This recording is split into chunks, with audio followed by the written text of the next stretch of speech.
why are you absconding in Malaysia? I'm not absconding in Malaysia. People know that I'm staying in Malaysia, in Putrajaya. What he may be meaning that why did I run away to Malaysia, or why did I come to Malaysia? And you know that there was an allegation by the Indian government because of the popularity, and many people were accepting Islam, and the new government, the BJP government, again is a Muslim, and they had a lot of agenda. So they laid allegation against me, first on terrorism, they could not prove it. Then they said hate speech, they could not prove it. Then they went to money laundering, that also they cannot prove it. Then they tried to give me a bait and tried to convince me to come back at a compromise, which I didn't agree. Basically, I did hijrah. And hijrah for the sake of Allah subhanahu wa ta'ala. I being a da'i, when I felt that my life was in danger, I did hijrah. And this is the sunnah of the prophets and the sunnah of Muhammad sallallahu alaihi wasallam. And I was happy that Allah made it possible for me to follow one of the sunnahs of the Prophet, which very few people can do. I did hijrah and I chose Malaysia.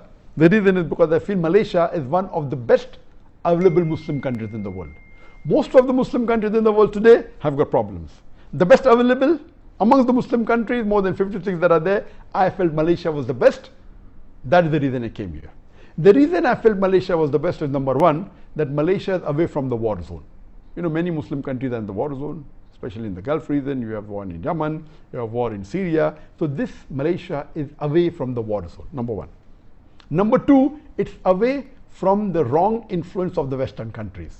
You know, people, the Gulf countries and Muslim countries close, which are in Europe and otherwise, they're under the influence, the bad influence of the Western countries, which Malaysia is away. It has very little influence of America and the Western countries, number two. Number three, Malaysia is the country which has the strongest passport amongst the Muslim countries. A Malaysian can travel to 185 countries without any visa. This was, I checked up last couple of months back.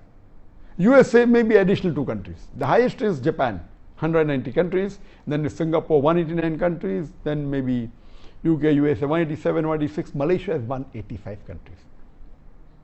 The strongest passport amongst all the Muslim countries. That is point number 3.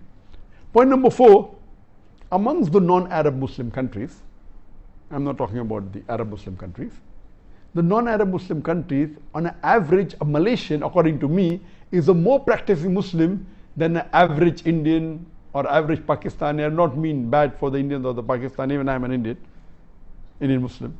An average Indian Muslim or average Pakistani Muslim or a Bangladeshi Muslim, any non-Arab Muslim, Malaysia is, on average, a Malaysian Muslim is more practicing.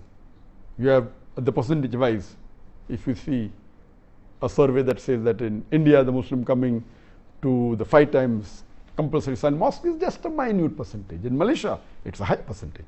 The people fasting is a high percentage.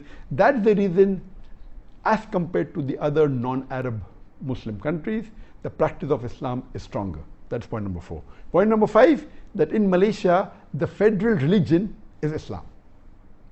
So you don't have to feel shy to call yourself Muslims. There are many Muslim countries where you feel shy to call yourself a Muslim. The majority are Muslims, more than 90% are Muslim, but because of the atmosphere, because of the so-called secular government calling themselves Muslims. So these were the reasons that I chose Malaysia over other countries. I had got requests from more than 12, 13, 14 countries